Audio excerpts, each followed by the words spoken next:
yamde jetati silmaji capantati woni Dakar lamorde Sénégal waktu ɗiɗi fawi en to Paris lamorde France. Amadou Barouba tedduɓe heeɗiɓe refi fulfulde jamalla wale mon bismilla mon e ley kabaruji ɗi ko ɓuuri hen tengtude oɗo subaka to leydi Mali e janggu ngu kuliyankoɓe waɗi alkamisa faltiɗo to Josso e nder diwal Ségou waɗi mayɓe sappo e ɗiɗo ɓe fuu ko siwileɓe debbo goto no tawa hen hoɗuɓe nder nde saare dogui cuuɗoyi to Mansina seede en kolli ɓe acci gueɗe mabɓe kewɗe e nder nde saare ɓe noddi ballal laamu ma en keɗo goto e mabɓe awokaɓe success masra lundiɗo laamu Tchad cembini bonandeji baɗeteɗe dow client mabɓe ɓe windi ɓatakuru fewde horejo Emmanuel Macron horejo leydi France ɗum lebbi ɗiɗi caggal nde success masara soka kaso ono tuma homodirde wargoji gaɗuɗi to wuuro Mandawo go e lewru joyo ɓuuru faltiɗo Amérique ko famɗi fuu yimɓe capanɗe jetto maayi ko rewi e toɓoli e ilameji to diwal Texas worgo dawlaji dentude Amérique ko ɗum nantini hooreɓe diwal ngal majjuɓe hewɓe waɗi tedduɓe bisimilla moon on calmina mon juuramon jettama bisimilla mon e ley kabaruji ɗi to Mali puɗɗortoɗen siwile e sappo e ɗiɗo mbarama debbo goto no tawe hen ko e janggugu kuliyankoɓe ɓe waɗi alkamisa ñande tati lewru gonɗen to wuuro Josso woɗɗorgo kilométre jeeɗiɗi Mansina to Kerol hakkude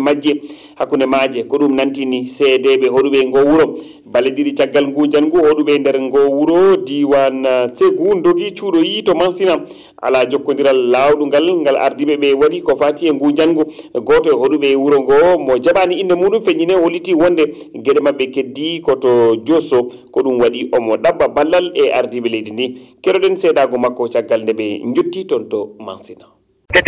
kuliyankoɓe ɓe ari jani e dow wuuro amen kikiɗe alkamisare ñande tati ndu lewru kono ɗum weɓanano men no woodi wasuɓe hen pittali mumen ko ni Allah hoddiri min ñaagui laamu ngu ballal gam ittude ɗo yimɓe heddiɓe ɓe kadi ko noon min yaltinira e wuuro amen min jotti Mansina gam etade hebde kisal